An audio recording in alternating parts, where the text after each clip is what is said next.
A paz do Senhor Jesus, nós estamos estudando o verdadeiro pentecostalismo e chegamos hoje à lição de número 12, a urgência do discipulado. Hoje você vai entender nesta lição porque muitas pessoas aceitam Jesus como seu Salvador, vão até a igreja e depois se desviam do caminho. Nós retemos cerca de 20% das almas que ganhamos para Jesus na igreja. Sabe por quê?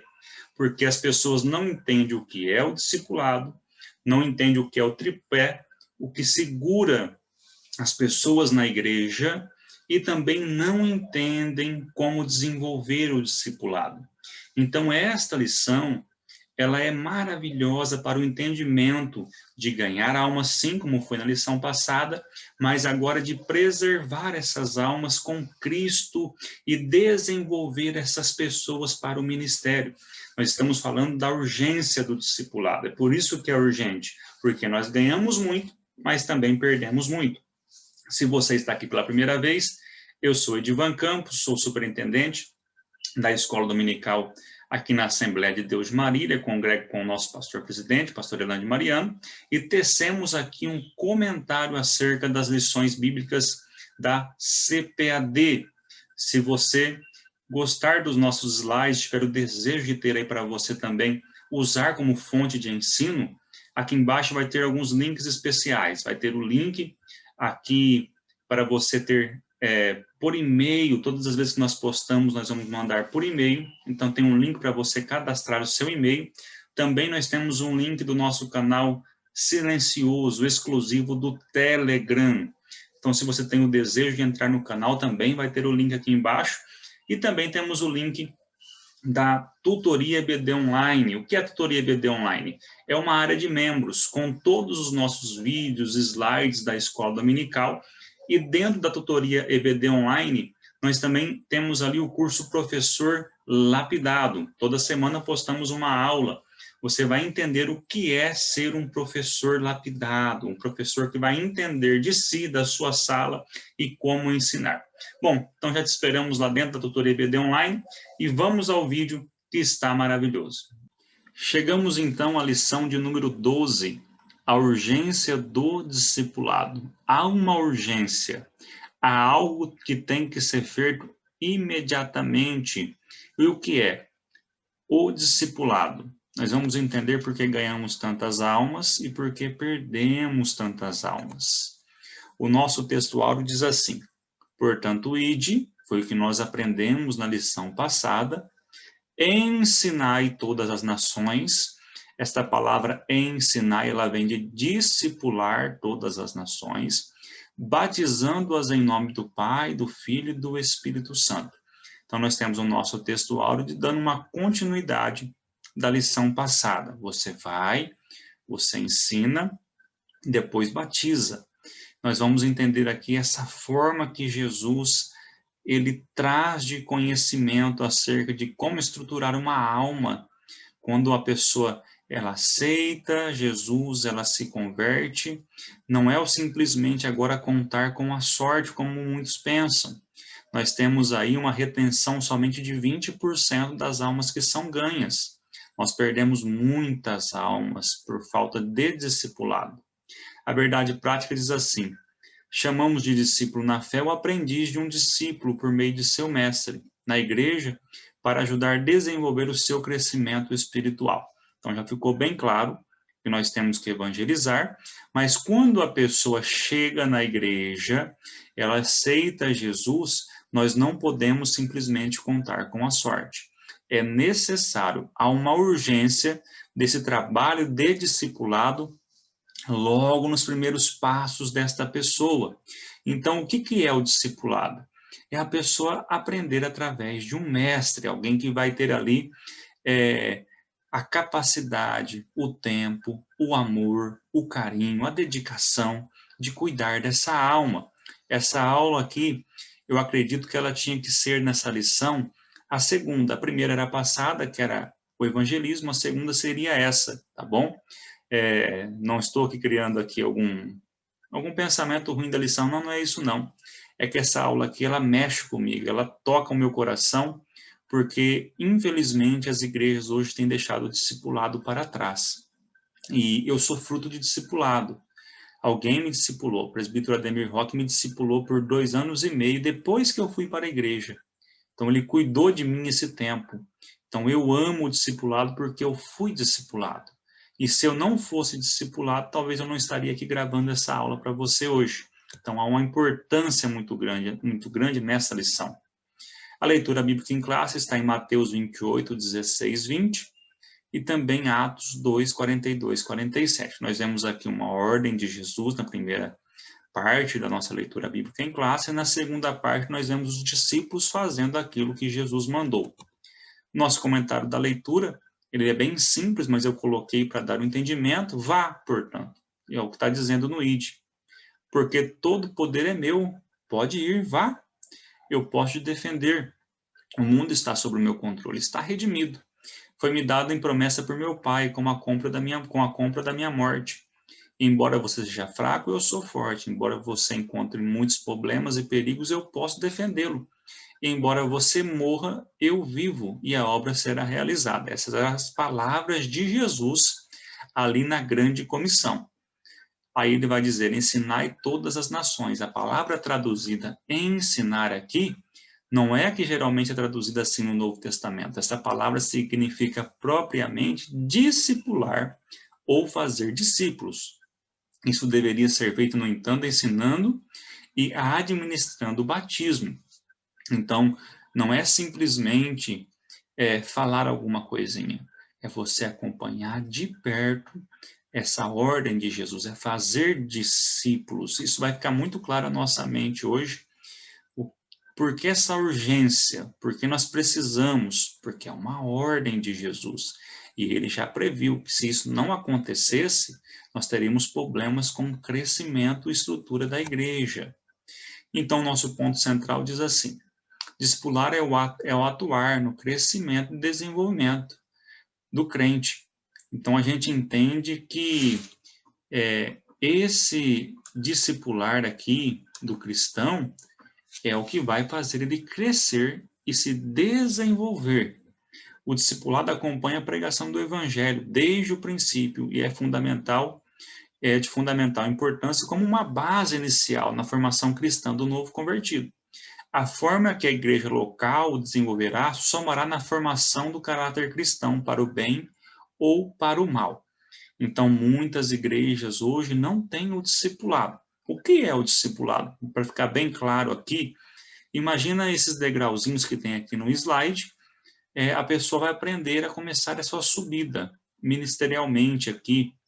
A gente sabe que a gente desce, mas o discipulado agora é conseguir dar os primeiros passos.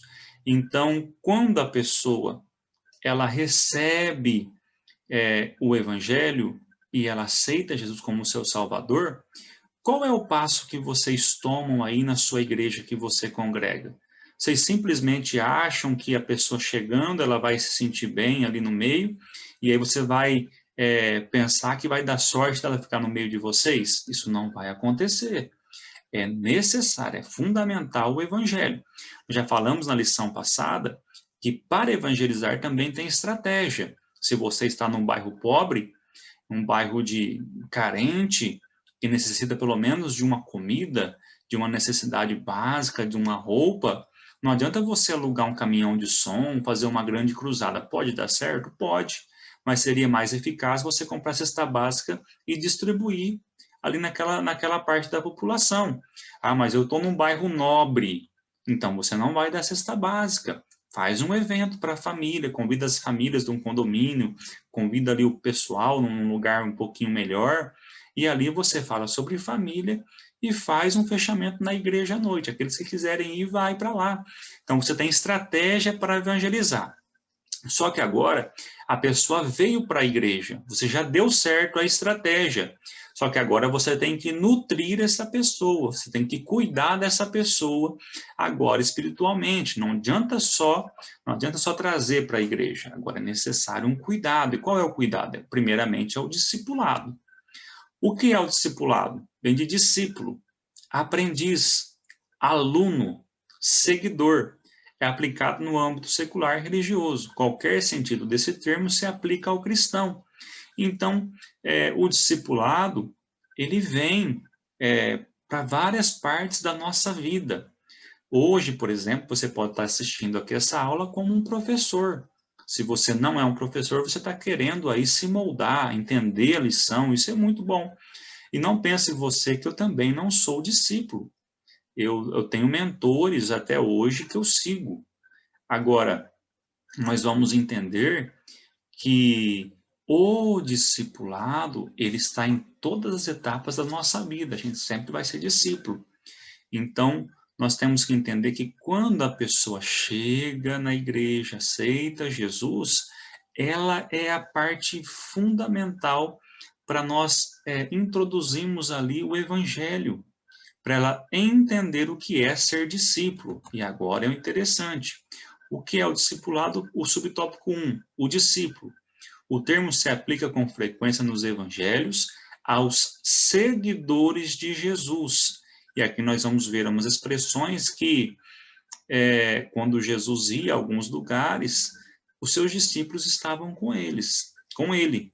Então nós temos Mateus 5:1, depois nós temos João 2:12, onde Jesus estava, os discípulos ficavam com eles, um período curto de tempo, um período longo de tempo, mas os discípulos não deixavam de segui-lo. Aonde Jesus ia, os discípulos estavam. E olha que interessante que eu coloquei aqui.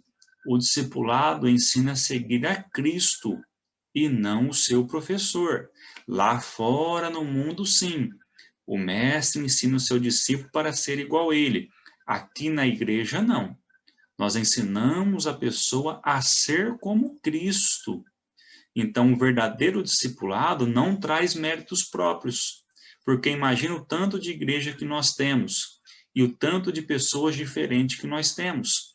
Então, nós não temos que ensinar as pessoas a serem igual cada um de nós, porque nós teríamos várias mentalidades.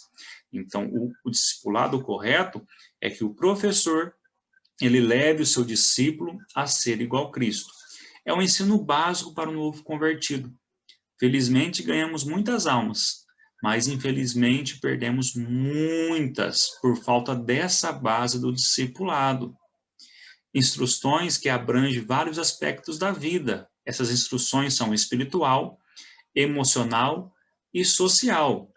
Aqui nós temos uma classificação aqui sobre os dons, que é de ensino aqui no caso. Se ensinar, haja dedicação ao ensino. Romanos 12:7, os dons da graça de Deus.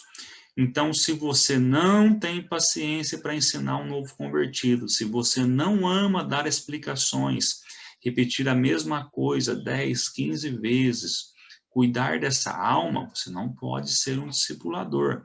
O discipulador tem que ter um coração aberto, um coração simples, uma pessoa que tem o prazer de ensinar quantas vezes for necessário, mesmo que você ensine, a pessoa erre, você ensina de novo, a pessoa erra, você ensina de novo, e assim por diante. Eu sempre brinco que discipulado é a pessoa dizer que está com fome, você dá um prato de comida para ela, ela fala, mas eu estou com fome. Mas você fala, come, fala, não, mas eu estou com fome, porque às vezes ele não entende a mensagem logo de primeira. Então você tem que ir trabalhando isso nele, no seu discípulo, mas não que você vai trazer ele para ser igual a você. Você vai trazer ele para ser igual a Cristo. E aqui nós temos essas três partes aqui: a espiritual, a emocional e a social. Isso aqui é muito importante, porque essas três áreas, quando trabalhadas, ela molda o novo convertido. A primeira é a espiritual. A vida espiritual é a dimensão de bem-estar relacionada à fé e às crenças do ser humano.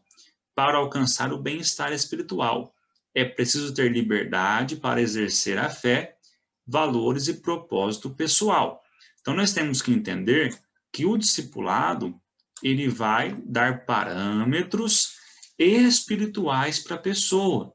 Ela vai entender o que é a fé, quais são as nossas crenças, no que a gente crê. O que a igreja crê? Ela vai se sentir bem espiritual e ela vai ter liberdade para exercer a fé.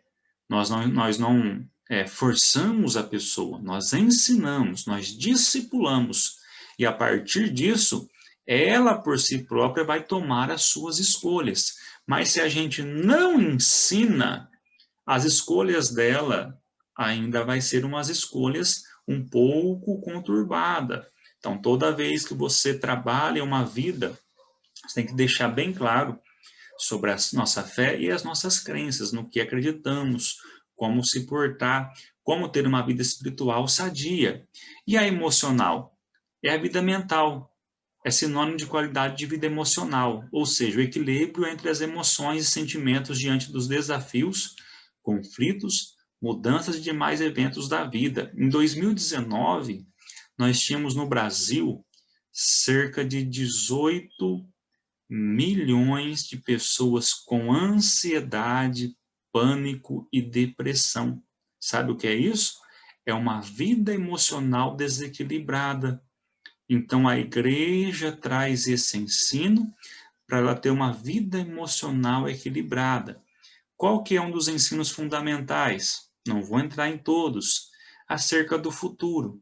A ansiedade, ela é uma falta de percepção do futuro. Então, a pessoa pensa em coisas que não aconteceu. E a igreja traz paz a ela, dizendo que nós teremos o céu, que Cristo irá buscar a sua igreja. Então, nós temos esse pensamento, que a vida emocional é muito importante ser trabalhada. Às vezes a pessoa chegou, está com vários problemas emocionais. Então, nós temos que orientá-la espiritual, emocionalmente, e depois socialmente. Então, nós temos que trabalhar também essa vida social, ensinar a pessoa a ter uma vida familiar, uma vida dentro da igreja, com os amigos, com os colegas de trabalho e na comunidade geral. Então, essa pessoa agora ela vai ter um outro pensamento do que a família cristã. Uma igreja que não ensina sobre família, ela tem vários problemas.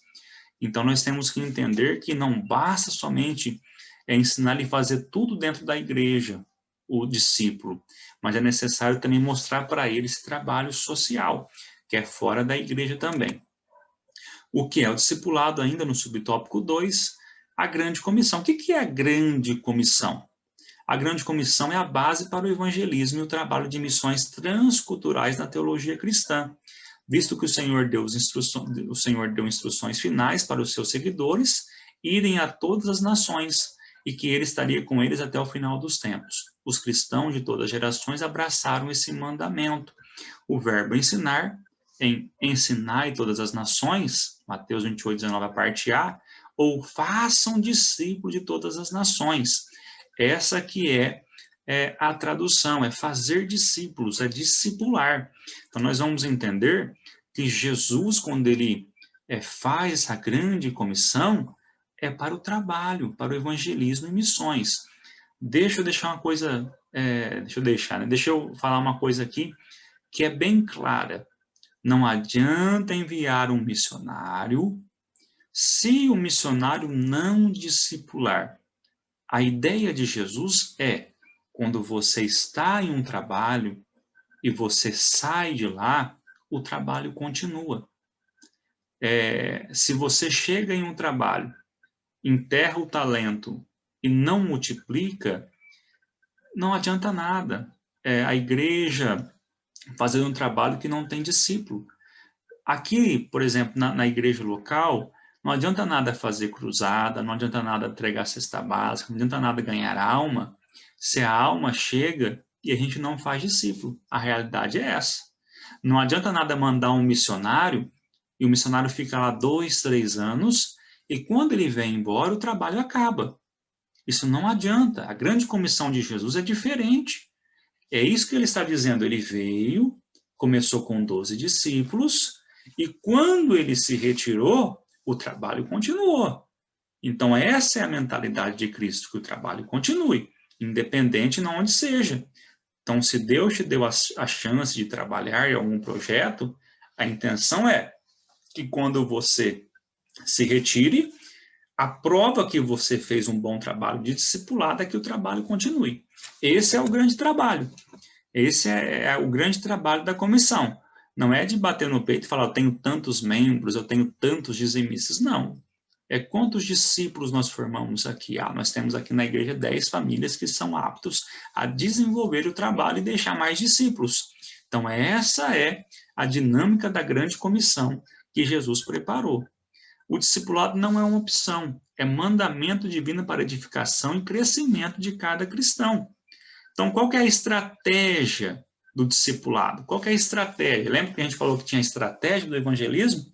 Agora também nós temos aqui a estratégia do discipulado. Primeiro aprende, guarda e ensina. Então nós temos Mateus 28, 19, portanto, ide. Depois, Mateus 28, 20, ensinando-os a guardar. E depois, persevera na doutrina, também ensina. Então, a maior glória do evangelho é a salvação de almas, é a coroa, né, do evangelho, e depois também agora é a estratégia do discipulado. Então você aprende e agora você guarda, e depois você ensina. Então isso está em qualquer faixa etária. É isso que é interessante. Se uma jovem estiver lá na igreja e ela for discipulada, amanhã lá na escola ela vai falar o que ela aprendeu para outra pessoa. Então, essa daqui é a estratégia do discipulado. Aprende, guarda e ensina. Agora, se a pessoa chega na igreja e ela não aprende, então ela nunca vai guardar. E se ela nunca guarda, ela nunca ensina. Aí trava-se, então, essa estratégia. Nós vamos observar que é muito simples as coisas de Cristo. E às vezes as igrejas estão trabalhando de uma forma que faz muitos eventos, faz muitas coisas, e o verdadeiro significado, que é o discipulado, nós não temos. Nós temos um inchamento às vezes, e quando não tem evento, acaba-se a igreja. Mas o discipulado não, ele é a base, ele é a forma de crescer certo. E aqui nós temos no subtópico 3, ainda do capítulo 1, a educação cristã. A doutrina dos apóstolos foi dada por Jesus no seu ministério, terreno que depois o Espírito Santo se encarregou de orientá-los. O próprio Jesus disse em João 14, 26, que aquele Consolador, o Espírito Santo, que o Pai enviará em meu nome, esse vos ensinará todas as coisas e vos fará lembrar de tudo quanto vos tenho dito. Então nós vamos ver aqui agora que Jesus ensinou e o Espírito Santo agora orienta. Olha que interessante. Então, a doutrina dos apóstolos é baseada nas suas experiências, por eles andarem com Cristo, por eles entenderem as escrituras que se confirmavam em Cristo, e agora nós temos os escritos. Aqui eu deixei aqui uma expressão bem simples e direta. Aqui eu coloquei uma lição da CPAD, se não me engano ela é a número 3 desse novo currículo, é o novo ciclo, né, que se fala da CPAD. Eu dei muitas aulas naquela um pouquinho mais antiguinha, que tinha um pai e um menino num barquinho ali. Essas daqui eu peguei pouquinho assim para ler, mas é fantástica. O que eu coloquei aqui foi o seguinte: na primeira fase, há o aprendizado, no caso básico, para ser praticado no seu dia a dia. Então, o que acontece? Quando a pessoa chegar na igreja, nós temos na CPAD um respaldo, nós temos lições para o novo convertido, para ele passar agora por cada aula. Então, o novo convertido tem que ser tratado de uma forma diferente. Se não der para fazer no dia da escola dominical, procura um outro dia, uma pessoa que esteja apta, que ame cuidar de novos convertidos. Isso é fundamental. Tem currículo na CPAD. Depois, numa segunda fase, um curso de teologia para se aprofundar no conhecimento. Então, a pessoa vai fazer ali de 6 meses a 1 ano, no discipulado. Ele vai ter uma base simples, básica do que é necessário. E depois, uma segunda fase, um curso de teologia. Eu vou deixar bem claro que o nosso escritor colocou aqui que os nossos cursos, sim, eles vão falar da Trindade, sobre o Espírito Santo, sobre salvação, nossos cursos teológicos, sim. Mas, particularmente, eu penso que o novo convertido tem que ter um outro ambiente. Não que a teologia vai desviar, essa aí é conversa, porque teologia é o estudo de Deus. mas ele precisa de ser curado emocionalmente, ele precisa de ser curado socialmente, ele precisa de ser curado espiritualmente. Então a pessoa está vindo ainda com alguns vícios do mundo, a pessoa ainda está vindo com algumas coisas que o mundo introduziu dentro dele. Então, o discipulado é para isso, é para tirar dúvidas, é para cuidar emocionalmente. Então, o que eu vejo é que o discipulado não é teologia. Teologia é um segundo passo.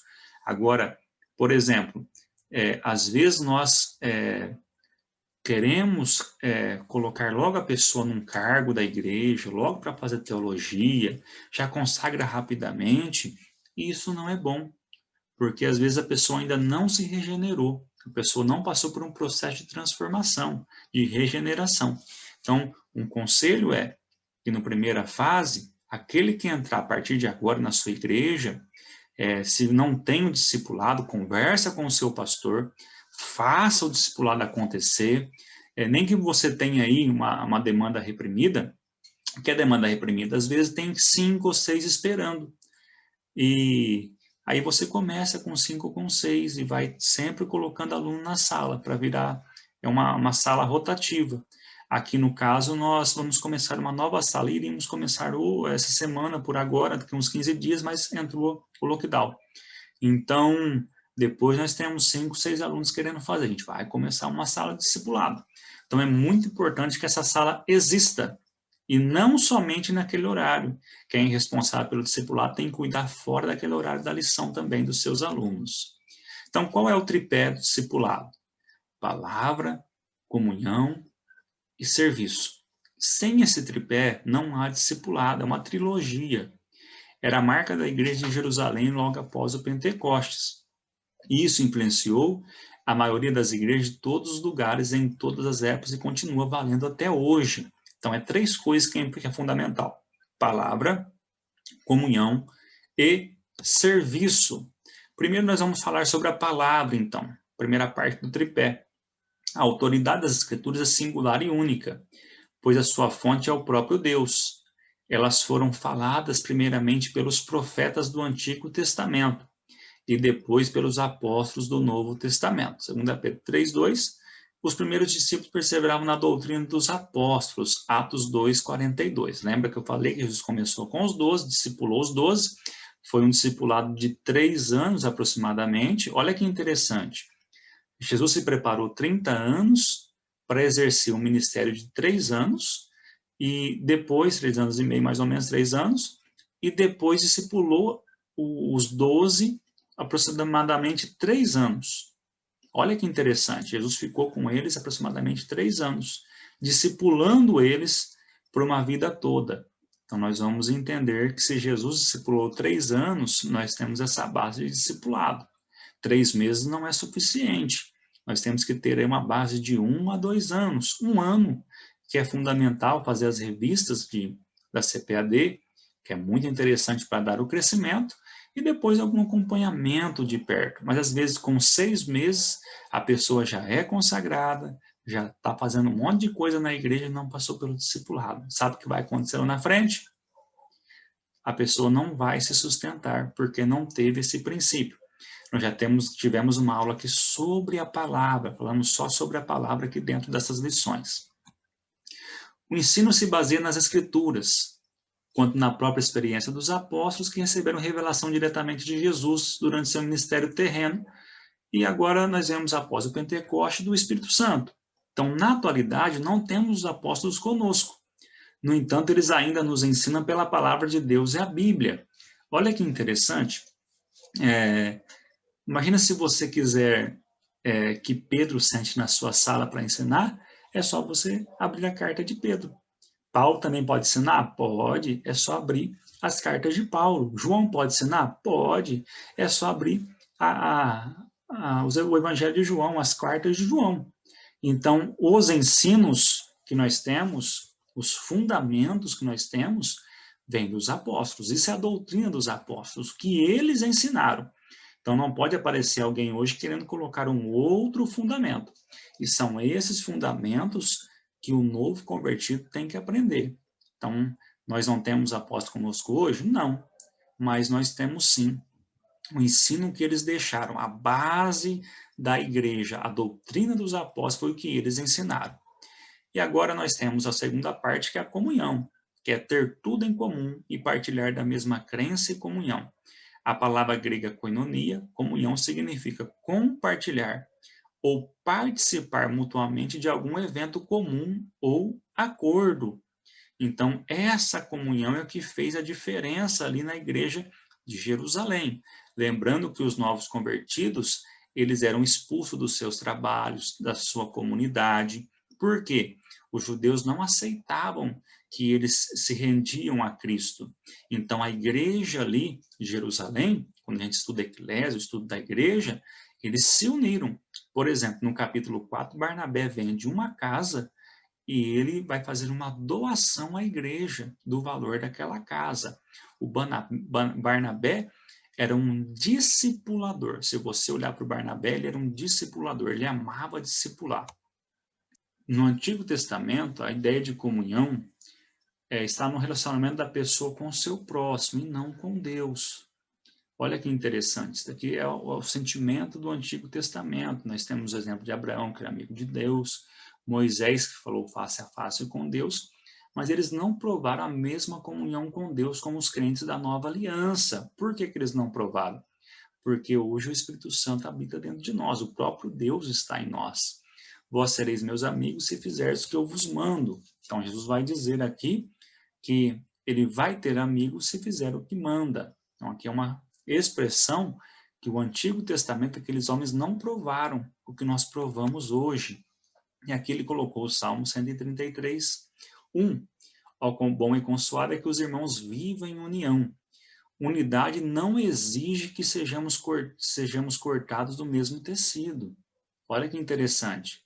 Nós não somos iguais.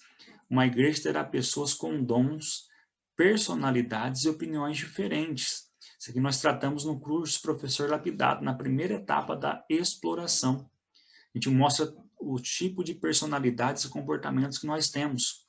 Para ter sucesso, eles devem trabalhar juntos para maximizar o benefício de seus respectivos dons, em busca de um objetivo comum. Então, nós vamos perceber que nós somos diferentes, mas nós temos que ter união. Nós temos aqui um curso que é o diaconato, e eu ministro ele, e uma das perguntas que eu faço é: o que você faz quando alguém discorda da sua opinião? E alguma das respostas é: eu não converso mais, eu não falo mais. Mas é o contrário, nós somos diferentes. Temos opiniões, personalidades diferentes, e isso é a igreja. São partes do corpo que são diferentes e trabalham todos em um objetivo comum. Então, isso é a união. Para ter alguma esperança de unidade, devemos compartilhar um propósito em comum. Independente se somos diferentes, nós temos que trabalhar um propósito em comum. Tenha em mente que Jesus orou para que possamos ser um, para que o mundo creia que tu me enviaste. Então, nós temos aqui uma expressão de Jesus. Então, essa é a mentalidade da igreja. A comunhão do cristianismo envolve tanto o relacionamento entre os irmãos, como também com o Pai, com o Filho e o Espírito Santo. O que vimos e ouvimos, isso vos anunciamos, para que também tenhais comunhão conosco. E a nossa comunhão é com o Pai e com o seu Filho Jesus Cristo. Depois nós temos 2 Coríntios 13:13, a graça do Senhor Jesus Cristo, o amor de Deus e a comunhão do Espírito Santo seja com vós todos. Nós aprendemos essa comunhão ainda na primeira lição. Nós falamos sobre a pericorese. Então, essa comunhão e relacionamento que nós temos na igreja, ela faz parte da pericorese. A comunhão do Pai, do Filho e do Espírito Santo também é transmitida agora à igreja. Essa comunhão também ela é passada entre os irmãos. E depois nós temos o tripé do discipulado. Ainda a terceira parte. Mas aqui nós temos a comunhão na igreja de Jerusalém. A lição de koinonia é uma lição ao mundo, de como compartilhar e também viver em unidade. E era o coração, diz respeito ao centro da vida, a mesma inclinação. Então, nós estamos aqui falando que era um mesmo sentido de vida, que era cuidar bem dos irmãos, que era querer morar no céu, que era ter aí essa mesma inclinação, a mesma coisa. E a alma, que é a sede das emoções, fala dos mesmos afetos e sentimentos, o que a alma de um sente também sente do outro, da multidão dos que criam. E ninguém dizia que coisa alguma do que possuía era sua própria, mas todas as coisas lhe eram comuns. Olha que interessante. A igreja cresceu ali porque realmente eles tinham um coração aberto, um coração pronto, as suas emoções ali, que a alma sentia o mesmo desejo de compartilhar, de abraçar, de cuidar. É isso que era a igreja de Jerusalém. Alguém vai dizer assim, mas Divan, eu trabalho, eu tenho as minhas coisas, e eu vou te dizer, faça tudo dentro do seu limite. Se você sabe que lá na sua igreja, principalmente agora na pandemia, tem alguém que trabalha de forma autônoma, não está recebendo dinheiro, se você não tem o dinheiro para dar uma cesta básica, você tem capacidade de pegar o celular e ligar para várias pessoas e fazer uma cesta básica. Então, não é às vezes um esforço que você vai tirar da sua comida, vai ficar sempre a dar para o outro. Não. É um pouco de sentimento de empatia. E você pode comunicar a alguns irmãos e fazer essa cesta básica. Dar roupa. Tem famílias com criança pequena aí na sua igreja que precisa de alimentação, precisa de roupa. E às vezes você tem sobrando. Então, é isso. É sentir o que o outro sente, o que o outro está tendo falta. Então, que essa lição possa ser um divisor de águas na sua vida. Passa um olhar para a sua igreja, você vai entender que tem uma família que precisa de vocês, principalmente agora na pandemia. Então, é muito importante essa comunhão da igreja de Jerusalém ser transmitida para os nossos dias atuais. Duas coisas operavam na igreja de Jerusalém: a mente de Cristo e o coração de Cristo. Nada façais por contenda ou por vanglória, mas por humildade. Cada um considere os outros superiores a si mesmo, não atente cada um para o que é propriamente seu, mas cada qual também para o que é dos outros, de sorte que haja em vós o mesmo sentimento que houve também em Cristo Jesus. Então, qual que é a mente de Cristo? Ele veio para servir. A mente de Cristo é essa, Filipenses 2:5. O mesmo sentimento, ou a mesma mente em alguma versão. Por quê? Cristo, quando ele veio à Terra, ele não mediu a quem, ele serviu a todos. Então, nós vamos observar que essa mente é fundamental. Essa mente de Cristo, quando está dentro da igreja, ela serve, ela se dedica a servir a todos. Depois nós temos o coração, que é, no caso aqui, conheçamos o amor nisto, que ele deu a sua vida por nós, e nós devemos dar a vida pelos irmãos. Olha que interessante. Quem, pois, tiver bens do mundo, e vendo o seu irmão necessitado lhe cerrar as suas entranhas, ou seu coração fechar, como estará nele o amor de Deus? Meus filhinhos, não amemos de palavra, nem de língua, mas por obra e em verdade. Então, imagina que o irmão está com fome, bate palma na casa do irmão e fala: irmão, estou com uma necessidade, estou com criança pequena, e o irmão lá dentro está com a geladeira cheia. Ele fala assim: irmão, nós vamos orar, viu? Deus vai abençoar. Não, querido, não faz isso não. Compartilha. Você está vendo a necessidade do seu irmão. Às vezes o irmão também não precisa de alimento, nem de roupa. Ele precisa de uma hora sua falando com ele. A atenção, uma visita. Ele precisa de uma ligação, de um WhatsApp. Então nós temos que ter esse sentimento. Temos que ter essas duas coisas que operam dentro de nós. Tanto a mente de Cristo, como o coração de Cristo. E como está faltando isso? Hoje nós nos tornamos frios em várias áreas. Às vezes nós mandamos parabéns pelo WhatsApp, para não precisar conversar com a pessoa. É claro que quem está distante é uma ferramenta maravilhosa. Às vezes nós vemos algumas notícias e não se preocupamos mais com essas notícias. Por quê? Porque às vezes o mundo trabalhou a nossa mente para ficarmos frios. Mas nós temos que não deixar isso acontecer. Nós temos que ter a chama acesa dentro do nosso coração e não fechar o nosso coração diante das coisas que está acontecendo. Todos os crentes têm a mesma esperança servindo ao mesmo Senhor. E quarto, o serviço, a terceira parte do tripé. O termo no Antigo Testamento se relaciona, na maioria das vezes, aos sacerdotes no santuário e também a qualquer pessoa temente a Deus. Porém, se vos parece mal aos vossos olhos servir ao Senhor, escolhei hoje a quem servais, se aos deuses a quem serviu os vossos pais, que estavam além do rio, ou aos deuses dos amorreus, em cuja terra habitais, porém eu e a minha casa serviremos ao Senhor. Então, essa palavra servir no Antigo Testamento fazia parte do sacerdócio. Também, no caso da parte levítica, que tinha que dar manutenção ali no templo, então nós temos que observar que o tripé é serviço. Então nós temos que servir a Deus com as nossas forças. E na igreja primitiva de Jerusalém, o serviço cristão estava representado sumariamente dessa forma, na perseverança no ensino dos apóstolos. Então, a primeira forma de servir era ensinando a palavra. A segunda forma era na comunhão, no partir do pão, que era o dia a dia, também está ligado à ceia, e também nas orações. Então, nós temos que trabalhar esses aspectos. É isso que Deus espera de cada um de nós no cumprimento da grande comissão. Então, vamos entender isso aqui. A grande comissão não é só para o pastor da igreja, não é só para o presbítero, para o diácono, para o pregador, não. A grande comissão é para todos. Todos nós somos discípulos. Então, se você não se considera um discípulo, simplesmente um membro, ficará difícil você entender a grande comissão. Mas a partir do momento que você se torna um discípulo, aí sim, você faz parte da grande comissão.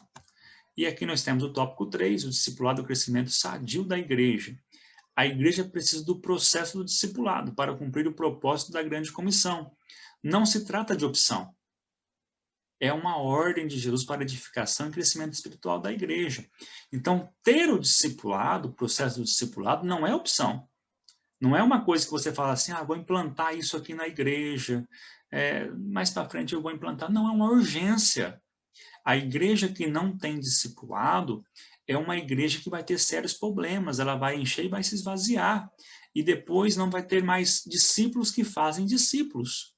Então, é uma urgência, não é uma opção, é uma ordem de Jesus isso. Então, se não tem o discipulado na sua igreja, há uma negligência, está faltando algo, vocês não estão cumprindo, nós não estamos cumprindo a ordem de Jesus. Então, é necessário o discipulado.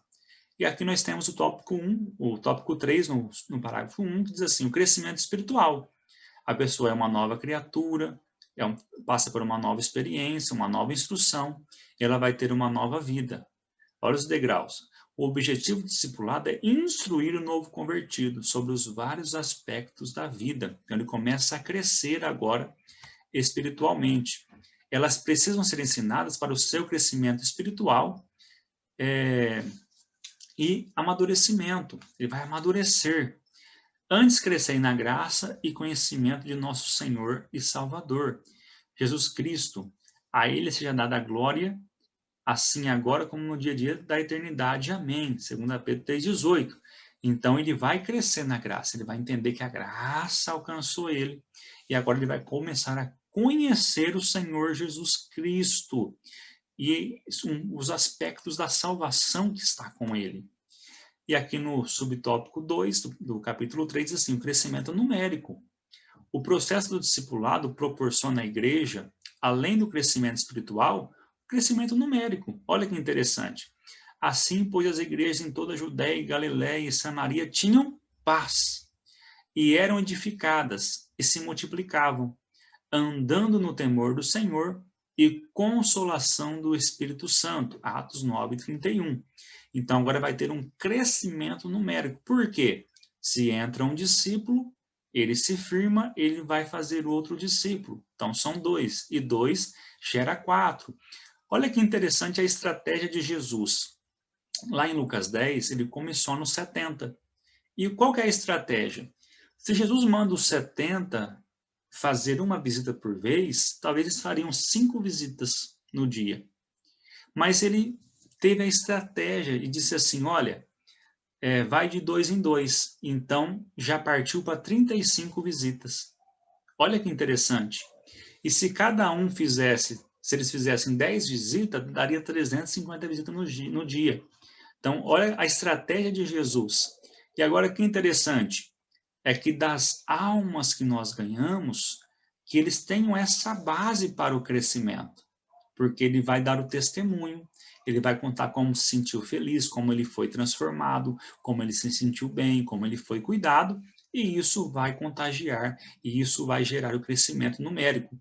Agora, não é um inchamento, é um crescimento numérico de discípulos e não de membros. Note que o propósito da terceira viagem de Paulo não foi plantar igrejas, mas discipular e ensinar a igreja de Éfeso. É formar e treinar obreiros para a seara do Senhor por 3 anos. Aqui nós temos Atos 18, 22 ao 23, Atos 19, 1 e Atos 20, 31. Então, olha que interessante. O apóstolo Paulo, ele vai discipular a igreja de Éfeso por 3 anos. Olha, lembra que eu falei? Jesus discipulou os discípulos por 3 anos e agora Paulo vai discipular a igreja de Éfeso por 3 anos, aproximadamente aqui. E agora nós temos o subtópico 3, que é o exemplo da igreja de Antioquia da Síria. O público da igreja de Antioquia era gentil, identificado como gregos. Os apóstolos de Jerusalém enviaram Barnabé para discipulá-los. Por que enviaram Barnabé para discipular? Porque Barnabé era um homem diferente. Ele é conhecido como aquele que consola, porque ele vendeu casa para doar para os irmãos. Ele cuidou de Paulo. Olha que interessante. Quando Paulo tem uma desavença com o João Marcos, que é o Marcos que escreve o Evangelho, o Barnabé fala assim, não, Paulo, então você segue o seu caminho, que eu vou cuidar de Marcos. Ele estava dizendo assim, já cuidei de você, Paulo, como um pai, agora então deixa eu cuidar do Marcos, que ele precisa como um pai. Então, o Barnabé, ele é conhecido aí como um consolador mesmo, como um discipulador. E quando ele chega, se depara com um grupo de gregos convertidos, ele concluiu que ninguém seria melhor do que Saulo para ensinar esses novos crentes. Então, além de discipular, Paulo, olha que interessante, agora ele manda o seu discípulo fazer mais discípulos, porque ele viu que Paulo, depois de receber os seus cuidados, Paulo agora, ele tinha que agora se tornar um mestre para a igreja de Antioquia. Viu como é que essa roda funcionou? Como é que a ordem de Jesus agora deu certo? Olha que interessante, na própria aplicação bíblica nós vemos isso. E havia entre eles alguns homens chipros e sirinenses, os quais, entrando em Antioquia, falaram aos gregos anunciando o Senhor Jesus. E a mão do Senhor é com eles, e grande número creu e se converteu ao Senhor. E chegou a fama dessas coisas aos ouvidos da igreja que estava em Jerusalém, e enviaram a Barnabé a Antioquia, e ele enviou a Paulo. Olha que interessante. Ele entendeu esse ide, e agora era necessário ali um cuidado especial. E agora Barnabé vai mandar Paulo. E aqui nós temos mais uma expressão que Barnabé não hesitou em buscar Paulo. E partiu Barnabé para Tarsa a buscar Saulo, e achando conduziu para Antioquia. Era ali o trabalho de ensino, discipular a igreja durante um ano inteiro. Assim, desde muito cedo na história do cristianismo, a igreja se preocupa com o discipulado, pois fazer discípulo não é a mesma coisa que fazer membros de igreja. É claro que alguém que está assistindo essa aula pode dizer assim, Divan, eu nunca passei por um discipulado. Então você sabe como é difícil não ter aprendido o básico, as doutrinas básicas, as crenças que nós temos. Então, se você não teve essa oportunidade, faça isso. Seja aí um estrategista da sua igreja de ganhar almas, mas também de cuidar de almas. Se você não gosta de cuidar e gosta de ganhar almas, fala com o pastor da sua igreja. Se você é pastor e está nos assistindo, então faz esse trabalho, porque é muito importante. Cria uma estratégia de trazer a alma e de conduzi-la pelo discipulado. Isso é muito importante. E aqui nós temos a conclusão. Deus tem interesse no bem-estar social e espiritual do ser humano. Isso vale para a igreja e para a sociedade. A educação com base nos princípios cristãos é importante porque, além dos valores espirituais, contribui na construção de uma sociedade civilizada. A base dos valores morais e espirituais é a Bíblia. Então, depois que o aluno é do discipulado, o discípulo começa a aprender, ele muda espiritualmente e também na sociedade. É isso que nós temos que entender com a educação nos princípios cristãos. É uma mudança espiritual, emocional e social. Que Deus abençoe a sua vida, que seja uma bênção de Deus essa lição para a tua alma, que possa ser edificante. Deus abençoe.